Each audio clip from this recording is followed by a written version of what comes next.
ওয়ালাইকুম আসসালাম। জি ভাই। মহসিন সাহেব, বাংলাদেশ দূতাবাস কুয়েত মিশরের শাখা থেকে আমরা সিনিয়র মেজর 4 তারিখ করছি। কেমন আছেন আপনি? জি ভাই, বুঝি নাই।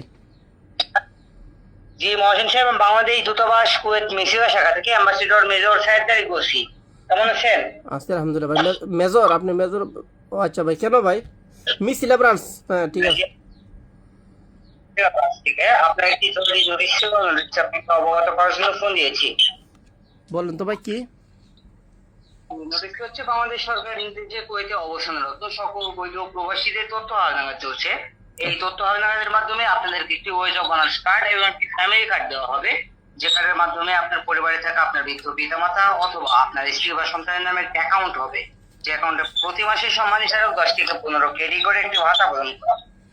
আচ্ছা আচ্ছা আপনি যখন কুয়েতে অবস্থান প্রতি মাসে আপনার পরিবারের অ্যাকাউন্টে পৌঁছে যাবে।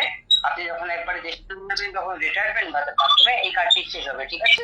জি জি, এটা আমার পরিবারে পাবে। জি জি, আপনার পরিবারের যে নারী সদস্য আছে, হতে পারে আপনার মাতা অথবা আপনার স্ত্রী অথবা আপনার কন্যা সন্তান। আমার ছেলে ছেলে পাবে না ভাই? জি, আমার ছেলেকে দেওয়া সম্ভব না? আমার ছেলে এটা আমাদের ঊর্ধ্বতন কর্মকর্তার সঙ্গে কথা বলে দেখতে হবে। আপনার পরিবারের একজন সদস্য হলেই সে পাবে। ভাই, আমার ছেলে তো আমার সদস্য, আমার পরিবারের সদস্য না। ওর নামে দেওয়া যায় না? আমার একটা ছেলে মাত্র। আপনি করতে পারবে, তবে আপনার পরিবারের নারী সদস্য হয়ে একটু ভালো হতো। এটা নিয়ম কানুনের মধ্যে পড়ে তো। সমস্যা নেই, আপনার পরিবারের সদস্য হলেই হবে। আচ্ছা আচ্ছা ঠিক আছে, আমি বলে দিই আসার সময় আপনার কিছু ডকুমেন্টস থাকবে। ডকুমেন্টস করে নিয়ে আগামী মাসের 15 তারিখের পূর্বে যে কোনো দিন যে কোনো সময় আমরা এসে আপনার ফিঙ্গারপ্রিন্ট দিয়ে কার্ডটি নিয়ে যাবেন। কার্ডটি রেডি আছে। ঠিক আছে? আচ্ছা আচ্ছা। আরে, আগস্টের 15 তারিখে না?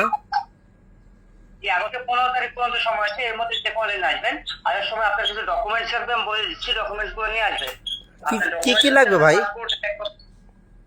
আপনার সিভিল আইডি কার্ডের এক কপি ফটোকপি এবং আপনার 2 কপি রঙিন ছবি লাগবে পাসপোর্ট সাইজের। আর আপনার কার্ডের যে রেজিস্ট্রেশন সিরিয়াল নাম্বার আছে, রেজিস্ট্রেশন সিরিয়াল নাম্বারটি আমি ওয়েবসাইট থেকে আপনার হোয়াটসঅ্যাপে পাঠিয়ে দিচ্ছি। এই রেজিস্ট্রেশন নাম্বারটি ভুলেও হারাবেন না। আপনি এম্বাসির গেলে এই রেজিস্ট্রেশন নাম্বারটি কিন্তু আপনাকে দেখানো লাগবে, না হলে আপনি কার্ডটি পাবেন না। তাই রেজিস্ট্রেশন নাম্বারটি সুন্দরভাবে লিখে রাখবেন যেন না হারায়। ঠিক আছে মহাজন সাহেব? আচ্ছা আচ্ছা, আপনার ওটিপি পাঠাইছেন? জি, আমি আপনার রেজিস্ট্রেশন নাম্বারটি আপনার হোয়াটসঅ্যাপে অলরেডি পাঠিয়ে দিয়েছি। নাম্বারটি পেয়েছেন? না, নাম্বার আসে না তো ভাই। আপনার হোয়াটসঅ্যাপে চেক করবেন। আপনার হোয়াটসঅ্যাপে দেখবেন ADA, embassy residential association short form ADA থেকে গিয়েছে। ও আচ্ছা আচ্ছা, দেখতেছি রাখেন।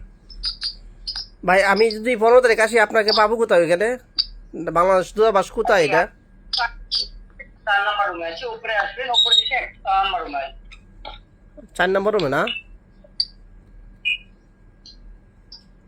ভাই? হ্যালো, রেজিস্ট্রেশন নাম্বার 4 নম্বর রুমে রেজিস্ট্রেশন নাম্বার পাইছি ভাই, পাইছি। এই নাম্বারটি সুন্দরভাবে খাতায় লিখে রাখবেন যেন না হারায়। এটা ছাড়া কিন্তু আপনি কার্ডটি পাবেন না। রেজিস্ট্রেশন নাম্বারটি আপনার কত হাজার সিরিয়াল হয়েছে? বুঝি নাই।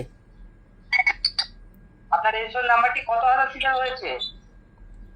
বলতে পারতেছেন না তো ভাই, আমি তো আসলে একটু পড়াশোনা করি নাই। হ্যাঁ ভাই, নাম্বারটি কি দেখেছেন আপনি? একটা মেসেজ দেখতে আছি, কিন্তু এটা আমার বাইকে দেখাইতে হবো ভাই, আমার বাইরে দেখাইতে হবো। জি, দেখবেন embassy residential association short form ADA থেকে আপনার হোয়াটসঅ্যাপে আপনার রেজিস্ট্রেশন নাম্বারটি পাঠিয়ে দেওয়া হয়েছে। ও আচ্ছা আচ্ছা, পেয়েছেন কিনা একটু কনফার্ম আছি। আপনি এম্বাসির 4 নম্বর রুমতে বলছেন না? জি, মাদারসো, তোর বাপ লাগে আমি শালার খেলা, আমি সাংবাদিক, কুত্তার বাচ্চা। নওশিনের মায়ের কাছে তোর মাদারসো, তোর বাচ্চা, মাদারসো কুত্তার বাচ্চা।